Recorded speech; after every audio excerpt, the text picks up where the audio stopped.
Dilanjut dari Asosiasi Dosen Indonesia.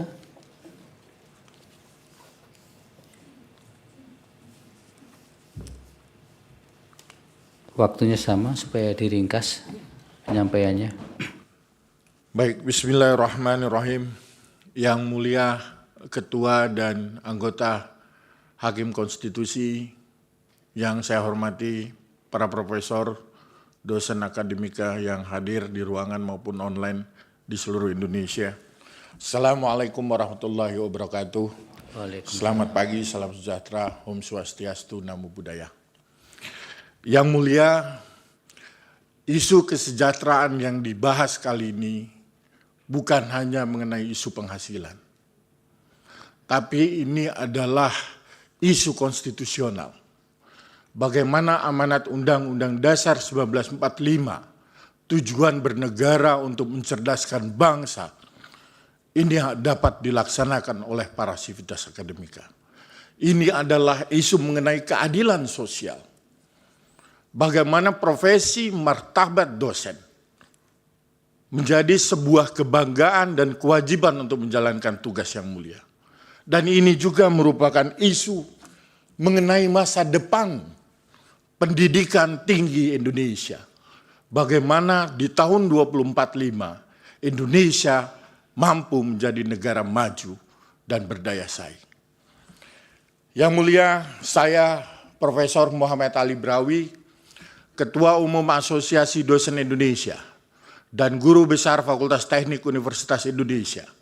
Mohon izin saya mewakili 64.000 anggota Asosiasi Dosen Indonesia yang tersebar di seluruh Indonesia untuk membacakan petitum Asosiasi Dosen Indonesia. Yang mulia, ADI adalah organisasi profesi dosen yang berdiri pada tanggal 2 Mei 1998. Bertepatan dengan momentum Hari Pendidikan Nasional. Organisasi ini yang mulia merupakan organisasi yang didirikan oleh sivitas akademika untuk menjadi wadah perjuangan yang independen, ilmiah, dan berorientasi pada kemajuan pendidikan tinggi nasional. Sebagai organisasi profesi, kami memiliki komitmen untuk memperjuangkan kualitas pendidikan tinggi nasional, menjaga marwah profesi dosen, memperkuat kebebasan akademik, meningkatkan kesejahteraan dosen, serta mendorong kebijakan pendidikan yang berkeadilan. Hari ini yang mulia, kami hadir bukan sekadar untuk memperjuangkan kepentingan profesi dosen semata, melainkan menyampaikan sebuah pesan konstitusional bahwa masa depan pendidikan tinggi Indonesia, kualitas sumber daya manusia bangsa, serta daya saing nasional sangat ditentukan bagaimana negara memiliki keberpihakan terhadap sistem pendidikan nasional, bagaimana negara memuliakan, mensejahterakan dosen sebagai aktor utama pembangunan ilmu, pengetahuan, dan teknologi. Yang mulia, kami memiliki kepentingan terhadap uji material dalam perkara ini, yakni pasal 52 ayat 1, 2, dan 3, merupakan sebagai basis legal pengaturan penghasilan dan kesejahteraan bagi seluruh dosen di Indonesia. Ketidakpastian hukum dalam pasal-pasal tersebut akan berdampak langsung pada kelangsungan hidup dan martabat dosen yang diwakili oleh ADI. Tanpa adanya tafsir konstitusional yang mewajibkan gaji pokok, maka otonomi perguruan tinggi dapat menentukan gaji dan melakukan praktek gaji murah yang mencederai hakikat profesi dosen sebagai aktor pendidik bangsa. Yang mulia, dalam sistem pendidikan tinggi, dosen merupakan determinan utama kualitas pembelajaran, riset, dan inovasi. Selain kebutuhan sarana prasarana yang modern, maka pendidikan berkualitas memerlukan dosen yang kompeten. Dosen adalah pusat transformasi ilmu pengetahuan Dari tangan dosen lahirlah lulusan-lulusan yang unggul, penelitian yang inovatif, solusi kebijakan publik berbasis data, serta pengembangan teknologi yang menopang kemajuan bangsa. Oleh karena itu, kualitas pendidikan tinggi sesungguhnya sangat ditentukan oleh kualitas dan kesejahteraan para dosennya. Negara-negara lain telah membuktikan dalam sistem kompensasi dosen yang baik, maka output riset yang lebih tinggi, produktivitas inovasi yang kuat, kualitas lulusan yang kompetitif, serta daya saing universitas dan daya saing negaranya ini lebih unggul di tingkat global. Belum ada satu negara maju yang membuktikan tanpa pendidikan tinggi yang baik, mereka menjadi sebuah negara yang berdaya saing. Kita bisa melihat bagaimana negara seperti Singapura, Korea Selatan, Jepang, dan berbagai negara Eropa, berbagai negara maju lainnya menempatkan profesi dosen sebagai profesi strategis negara. Bahkan Jepang setelah kalah perang, dibombardir, hal pertama yang dilakukan adalah membangun pendidikannya, membangun SDM-nya. Negara-negara tersebut memahami bahwa investasi terbesar dalam pendidikan tinggi tidak hanya pada infrastruktur, tetapi juga pada manusianya. Kesejahteraan dosen sesungguhnya berkorelasi langsung dengan kualitas pengajaran, produktivitas riset, serta kontribusinya terhadap inovasi nasional. Yang mulia, realitas yang dihadapi banyak dosen di Indonesia saat ini cukup memprihatinkan. Kami sendiri menerima laporan, keluhan dari banyak dosen di seluruh Indonesia. Tidak sedikit teman-teman dosen yang harus mencari pekerjaan tambahan di luar kampus untuk memenuhi kebutuhan sehari-hari. Kondisi ini tentunya berdampak langsung pada tugas dosen untuk melaksanakan tridharma perguruan tinggi.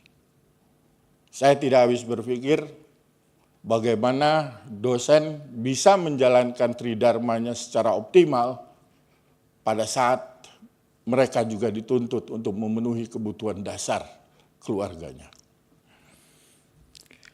Banyak studi telah menunjukkan bahwa job satisfaction sangat dipengaruhi oleh tingkat kompensasi, kepastian karir, dan beban kerja. Kesejahteraan yang rendah berimplikasi pada penurunan motivasi akademik, rendahnya produktivitas penelitian, meningkatnya kelelahan kerja sehingga menurunkan kualitas pembelajaran. Dalam konteks ini, kesejahteraan dosen bukanlah bentuk kemewahan, Yang Mulia, melainkan prasyarat minimum agar dosen dapat menjalankan tanggung jawab akademiknya secara optimal. Tentunya proses pendidikan membutuhkan waktu panjang, biaya besar, dedikasi intelektual, serta pengorbanan personal yang tidak sedikit. Memberi gaji yang rendah kepada tenaga profesional berpendidikan tinggi sesungguhnya menunjukkan pelanggaran terhadap prinsip fair wage, menciptakan ketidakadilan struktural, dan menurunkan legitimasi profesi akademik itu sendiri. Saya yakin Yang Mulia juga sangat memahami pada saat tagar jangan jadi dosen. Pada saat berbagai keluhan disampaikan oleh masyarakat profesi maupun masyarakat umum di dalam memperjuangkan kesejahteraan dosen. Yang Mulia, fakta empiris disebutkan oleh berbagai sumber, salah satunya kami citasi di sini Yang Mulia, bahwa angka rata-rata gaji dosen di Indonesia per bulan hanya sekitar 3,36 juta. Dan ini di bawah angka gaji dari teman-teman dosen di negara-negara lain, jangankan jauh, di negara-negara ASEAN. Kita di bawah Singapura, Brunei Darussalam, Kamboja, Thailand, Malaysia, Vietnam, bahkan Filipina. Bagi saya, kita harus hadir, negara harus hadir. Dan saya meyakini tugas kami di sini, tugas Yang Mulia di depan, ini menjadi satu dasar untuk melakukan reformasi pendidikan tinggi secara menyeluruh. Dimulai dengan bagaimana kita melakukan keberpihakan terhadap kesejahteraan dosen. Waktunya bisa langsung kesimpulan, Pak. Prof. Baik, Yang Mulia.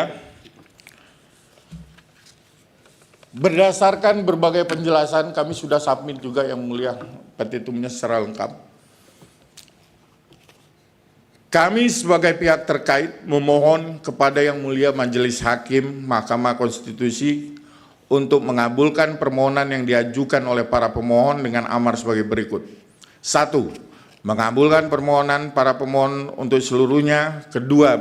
Menyatakan frasa gaji pokok dalam pasal 52 ayat 1 Undang-Undang 14 tahun 2005 tentang guru dan dosen, tambahan lembaran negara, dan tidak Undang-Undang Republik Indonesia tahun 1945 dan tidak mempunyai kekuatan hukum mengikat secara bersyarat sepanjang tidak dimaknai gaji pokok yang sekurang-kurangnya 2 kali upah minimum yang berlaku di satuan pendidikan tinggi berada. Kedua, menyatakan pasal 52 ayat 2 Undang-Undang 14 tahun 2005 tentang guru dan dosen sepanjang kata gaji dan tidak mempunyai kekuatan hukum mengikat secara bersyarat sepanjang tidak dimaknai sebagai berikut. Gaji yang memenuhi penghasilan di atas kebutuhan hidup minimum yang meliputi gaji pokok sekurang-kurangnya 2 kali upah minimum yang berlaku di satuan pendidikan tinggi berada. Tunjangan yang melekat pada gaji, serta penghasilan lain yang berupa tunjangan profesi, tunjangan fungsional, tunjangan khusus, tunjangan kehormatan, serta maslahat tambahan yang terkait dengan tugas sebagai dosen yang ditetapkan dengan prinsip penghargaan atas dasar prestasi.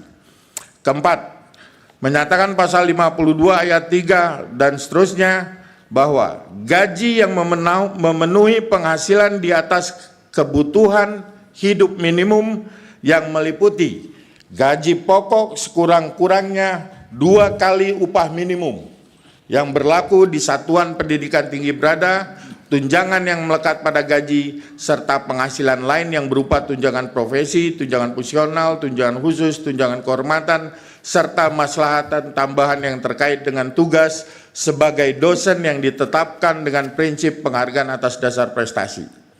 Kelima, memerintahkan putusan ini dimuat dalam Berita Negara Republik Indonesia sebagaimana mestinya, atau apabila Majelis Hakim Mahkamah Konstitusi memiliki pendapat lain, mohon untuk dapat memberikan putusan yang seadil-adilnya.